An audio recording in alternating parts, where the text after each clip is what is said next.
इस वक्त की बड़ी खबर आपको बता रहे हैं। बिहार में महागठबंधन की हालत पस्त होती नजर आ रही है।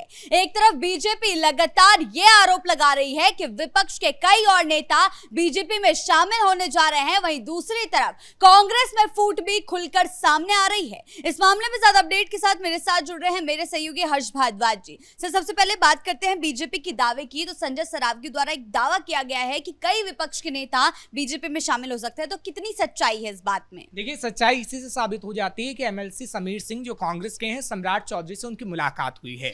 अब सवाल ये है कि क्या कांग्रेस के 6 विधायकों की भी सम्राट चौधरी से मुलाकात हुई है, क्योंकि सरावगी तो ये भी दावा ठोक रहे हैं कि आरजेडी के विधायकों की भी सम्राट चौधरी की मुलाकात हुई है।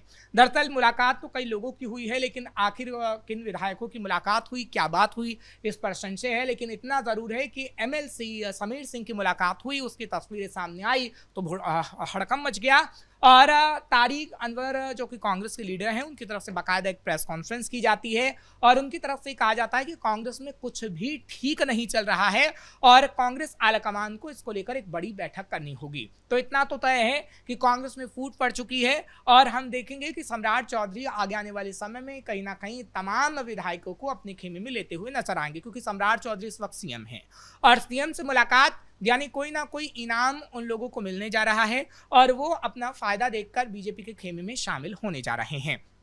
क्योंकि देखिए, आरजेडी के कुछ विधायकों को लेकर तो पहले से खबर थी कि वो जेडीयू का दामन थाम रहे हैं और आपने फैजल रहमान को देखा भी कि नीतीश कुमार से मुलाकात हुई तो बड़ा इनाम मिला और अब फैजल रहमान कभी भी इस्तीफा दे सकते हैं। और इसी तरीके से कांग्रेस के एमएलसी हों समीर सिंह या फिर बात कांग्रेस के विधायकों की करें तो मुलाकात सम्राट चौधरी से होना मतलब है कि एक बड़ा इनाम मिलना और उसके बाद कांग्रेस पार्टी से इस्तीफा दे देना। लेकिन कांग्रेस के लिए सबसे बड़ी फजीहत होगी, क्योंकि कांग्रेस ने जितनी मेहनत बिहार चुनाव को लेकर की उसमें सिर्फ 6 विधायक उनके चुनकर आए और अगर इन विधायकों ने कांग्रेस से इस्तीफा दे दिया तो कांग्रेस के लिए पूरी तरीके से जमीन खिसक जाएगी और आप ये कह सकते हैं कि कांग्रेस की मिट्टी पलीद हो जाएगी। बात अब आरजेडी की भी करते हैं, क्योंकि आरजेडी के कुन में भी कुछ ठीक ठाक नहीं चल रहा। फैजल रहमान का हमने जिक्र कर ही दिया है, लेकिन खबर तो इतनी बड़ी आ रही है कि कहीं ना कहीं 12 से 11 विधायक सम्राट चौधरी से मुलाकात कर सकते हैं। हालांकि ये टाइमिंग सेट कब हुई कब नहीं हुई, आगे आने वाले समय में होगी नहीं होगी, इस पर भी संशय है।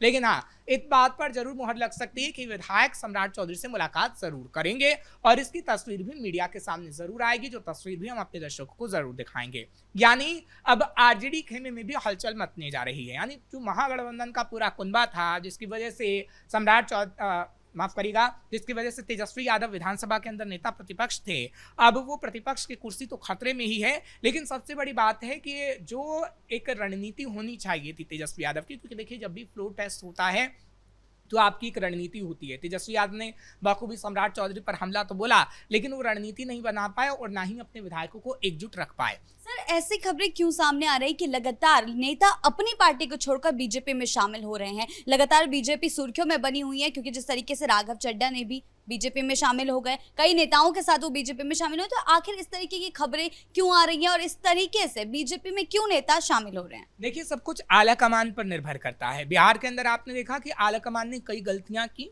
कांग्रेस के तमाम उम्मीदवार ये कह रहे थे, राजेश राम तक बात कही थी कि देखिए जिन उम्मीदवारों को आपने टिकट दिया है वो सही नहीं है और उन उम्मीदवारों ने जमीनी स्तर पर काम नहीं किया। नतीजा क्या हुआ? कांग्रेस बुरी तरीके से बिहार में हार गई, सिर्फ 6 विधायक उनके सामने आए और अब जो 6 विधायक जीते हैं, जब वो समझ चुके हैं कि कांग्रेस के आलाकमान ने हमारी बात नहीं सुनी, आलाकमान से हमने जिसको टिकट देने को कहा था आपने उसे दिया नहीं, आपने जिसके जेब में करोड़ों था उसे टिकट दे दिया लेकिन वो फिर भी हार गए, तो अब उस पार्टी में रहने से फायदा क्या है? उस पार्टी में रहिए जिस पार्टी में आपका फायदा होगा। और तो और बिहार में अभी देखिए ना, मंत्रिमंडल का विस्तार होना है और मंत्रिमंडल के विस्तार में कई चेहरों को बड़ी भूमिका मिल सकती है।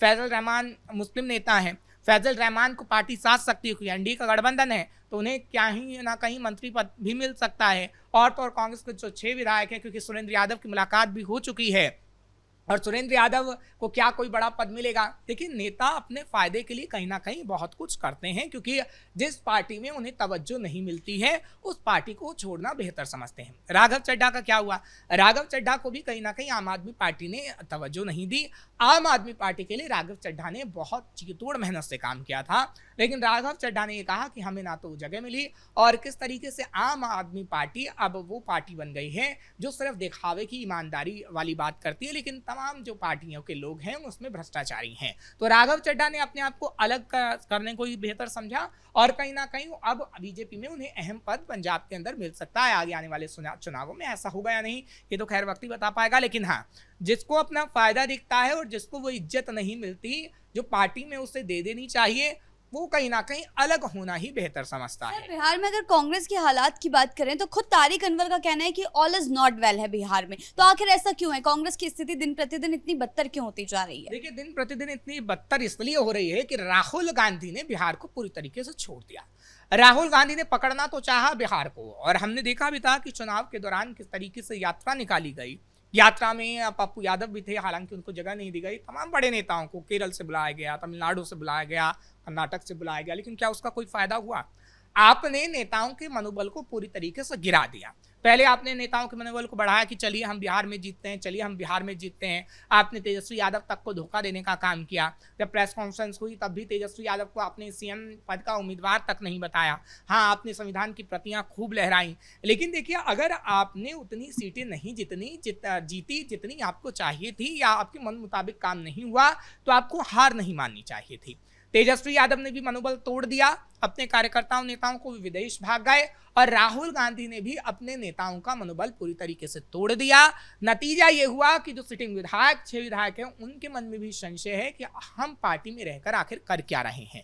जब हमारे इलाके के विकास के लिए हमें फंड बीजेपी से मिलना है, एनडीए से मिलना है, जब तमाम लोग एनडीए को पसंद कर रहे हैं, तो हम कांग्रेस में रहकर उतनी मेहनत क्यों करें जब कांग्रेस ने हमें इज्जत ही नहीं दी? हम आरजेडी में रहकर आखिर क्या करें जब हमें आरजेडी ने इतनी इज्जत ही नहीं दी? तो बात होती है सम्मान की। देखिए, सम्मान सबसे बड़ी चीज होती है, और सम्मान पर अगर किसी के आघात पहुंचता है तो व्यक्ति कुछ भी कर सकता है। सर, अगर हालात इसी तरह बने रहे तो जिस तरीके से बीजेपी का पहली बार मुख्यमंत्री बना है बिहार में, तो क्या कांग्रेस का सुपड़ा पूरी तरीके से साफ हो जाएगा अगर हालात यूं ही बने रहे, कांग्रेस आलाकमान ने ध्यान नहीं दिया तो? देखिए, कांग्रेस और आरजेडी दोनों का सुपड़ा साफ होना तय है। हालांकि कितने विधायक बचेंगे नहीं बचेंगे ये तो खैर हम भविष्यवाणी नहीं कर सकते, लेकिन एक शब्द का इस्तेमाल बखूबी किया जा रहा है जिससे तेजस्वी कांप रहे हैं, और वो ऑपरेशन लोटस का आरोप बीजेपी पर लगा रहे हैं। हालांकि आपने देखा कि जिस तरीके से आम आदमी पार्टी के नेता संजय सिंह ने भी ऑपरेशन लोटस की बात की और ये कहा कि ऑपरेशन लोटस इस वक्त बीजेपी चला रही है, और राघव चड्ढा समेत 7 सांसदों को जिस तरीके से ले गई है बीजेपी, वैसे ही ऑपरेशन लोटस कई जगह पर चल रहा है। और अब जब एमएलसी की मुलाकात, समीर सिंह की मुलाकात हुई है सम्राट चौधरी से, और खबर है कि कई विधायकों की मुलाकात भी सम्राट चौधरी से हुई है, तो अब कांग्रेस से लेकर तेजस्वी यादव कह रहे हैं कि बिहार में ऑपरेशन लोटस चल रहा है। भाई, बिहार में ऑपरेशन लोटस की जरूरत क्या है, आप ही बताइए। चलिए, हम राघव चड्ढा को लेकर पंजाब की कुछ बात तो कह सकते हैं, लेकिन बिहार में तो बहुमत है, और बहुमत भी इतना है कि तेजस्वी चाहकर भी सरकार नहीं बना सकते हैं। तो आप ऑपरेशन लोटस की बात कर रहे हैं, वो पूरी तरीके से गलत है। आपको समझना होगा कि आपने अपने नेताओं को तवज्जो नहीं दी। आपने देखा कि किस तरीके से बिहार के अंदर संजय यादव को लेकर कितनी आवाजें उठी। जब तेजस्वी यादव ने पहली बैठक की तो कितने विधायकों ने, तमाम 24 विधायकों ने तेजस्वी के साथ थे, उन्होंने कहा कि नहीं, हमें संजय यादव का इस्तीफा चाहिए। लेकिन तेजस्वी यादव आखिर क्यों रमीज नेमत के साथ रहे, संजय यादव के साथ रहे? रोहिणी ने तमाम सवाल उठाए, लेकिन तेजस्वी यादव ने अपने आप को उनसे अलग नहीं किया, तो उसका फर्क तो पड़ेगा।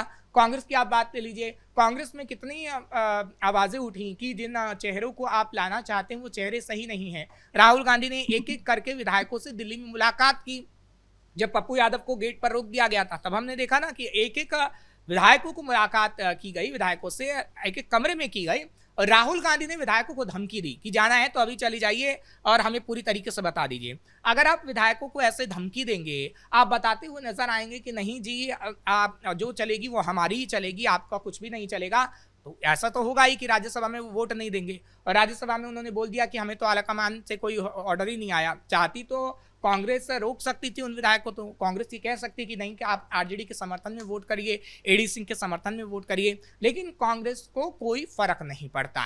कांग्रेस को सिर्फ उतना फर्क पड़ता है कि कैसे कांग्रेस के युवराज प्रधानमंत्री की गद्दी पर बैठ जाएं, लेकिन वो तभी होगा जब कहीं ना कहीं आप काम कर पाएंगे। लेकिन राहुल गांधी ने वो राजनीति नहीं सीखी जो कभी इंदिरा गांधी के समय में इंदिरा गांधी ने की थी। राहुल गांधी ने राजीव गांधी से भी वो राजनीति नहीं समझी, क्योंकि राहुल गांधी बाकायदा उस वक्त छोटे थे। लेकिन इतना जरूर कहा जा सकता है कि इतिहास के पन्नों को पलटकर बहुत कुछ सीखा जा सकता है, जो ना तो राहुल गांधी ने सीखा और ना ही तेजस्वी यादव ने सीखा। सर, बिहार में विधानसभा चुनाव कब का खत्म हो चुके हैं, राज्यसभा चुनाव खत्म हो चुके हैं, लेकिन फिर भी बिहार की सियासत थमने का नाम नहीं ले रही। राजनीति लगातार सुर्खियों में बनी हुई है, तो आगे चलकर किस ओर जाने वाली है इसकी दिशा? देखिए, आगे चलकर ये होने वाला है कि तेजस्वी और राहुल गांधी के पास रोने के अलावा कोई चारा नहीं होगा।